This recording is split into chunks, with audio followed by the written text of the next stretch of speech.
من معنا؟ الو السلام، معك امين سيد الشيخ. مرحبا يا اخي. يا مرحبا سيد الشيخ. نشكرك كثير سيد الشيخ الموضوع هذا تاع الزنا. الله يرضى عنك يا ابني. سيد الشيخ انا سؤالي هو انا شاب يعني بصلي بتقي الله. المشكله سيد الشيخ انا يعني كم مره وقعت الله يسكن في الموضوع هذا تاع الزنا. نعم. وكل مره بتوب وبرجع للموضوع هذا سيد الشيخ.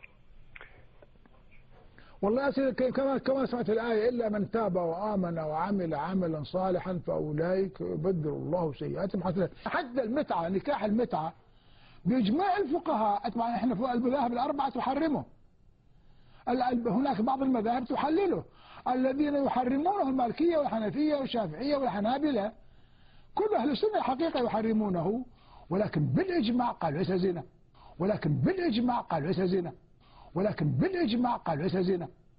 يعني واحد تمتع بها لا يقام عليه العقوبة ولا هي حرام، وهي حرام لكن ليس إلى مرحلة الزنا، حرام لكن ليس إلى مرحلة الزنا، هي حرام لكن ليس إلى مرحلة الزنا، بس عقد فيه خلل، كما لو تزوج واحد زواج اعتيادي دائم فيه خلل معين، فهو زواج فيه خلل. إذن هو زواج لا يدخل في نطاق الزنا، هو زواج لا يدخل في نطاق الزنا بالإجماع، بإجماع المذاهب أن زواج المتعة ليس زنا. يعني يقول يا ترى أنا تزوجتك من الساعة ساعتين، المذاهب الأربعة قالوا حرام لكنه مو زنا. يعني هذا جماع زواج هو حرام فقط لأن صار به شرط التوقيت، وليس زنا على أي حال، ولا يعاقب بعقوبة الزنا. حرام كما لو حكيت على واحد سبيته مثلا، حرام كما لو حكيت على واحد سبيته مثلا، حرام كما لو حكيت على واحد سبيته مثلا. نسمع هذه المكالمة. من معانا؟ السلام عليكم. وعليكم السلام. كيف الحال يا شيخ؟ يا هلا. معك ابو احمد من العين. يا حي الله. احبك في الله يا شيخ. الله يرضى عنك.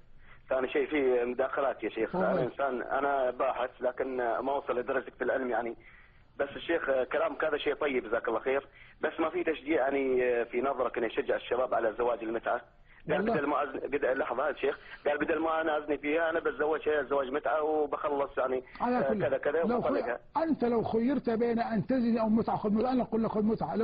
انت لو خيرت بين ان تزني او متعه خذ متعه، انا اقول لك خذ متعه. لو خيرت بين ان تزني او متعه خذ متعه، انا اقول لك خذ متعه. لو خيرت بين اما وقعت في غرام امراه، وهذا الان صار شائع، واما ان تزني بها واما ان متعه، قلت لا بالله متعه، لان هذا صحيح حرام لكنه ما هو زنا، هذا زنا، فرق بين هذا وهذا. او زوجها زواج عرفي بدون محكمه، قل لها زوجتك وقبلتها شاهدين، المهم اخلص من دائره الحرام. واذا كان هذا انت الان عندك احصاءات اخي الكريم، اسمه الكريم، اسمه الاخ الكريم ابو احمد، انت لو تحسب كم واحد من المسلمين في العالم الاسلامي يمارس الزنا تذهل في هذا الزمان كما اخبر النبي صلى الله عليه وسلم. هذا قل له يا اخي مكان مصير زنا تمتع بها متعه كحد ادنى، ادرأوا الحدود بالشبهات، وباجماع المسلمين الزنا ليس، المتعه ليس زنا. اذا شاع الزنا لا بل فليكن متعه، اذا شاع الزنا لا بل فليكن متعه، اذا شاع الزنا لا بل فليكن متعه. يعني انت ليش الحساسيه؟ لو خيرت اي مسلم من زمن النبي صلى الله عليه وسلم الى الان ازني له اتمتع، لا بل اتمتع، هذا دي عقد شهود، لكن فقط بوقت. هذا هو التوقيت اللي سواه مشكله. وهذا المتعه لو ما ذكر الوقت زواج اعتيادي، وقد يكون بقربناوي. يعني شوف، مو حتى الشيعة هم لو شوية يتلحلحون عن هذا الجمود على الأحكام الخاطئة، بهم جمود خيالي. قل يا أخي سوي متعة، بس لا تسويها، لا تحطها بالصيغة زوجته من الساعة ساعتين، لا خليه وخليه يطلق. زوجته من الساعة ساعتين، لا خليه وخليه يطلق. زوجته من الساعة ساعتين، لا خليه وخليه يطلق. لكن لا تخليها بالصيغة حتى تصير فاسد.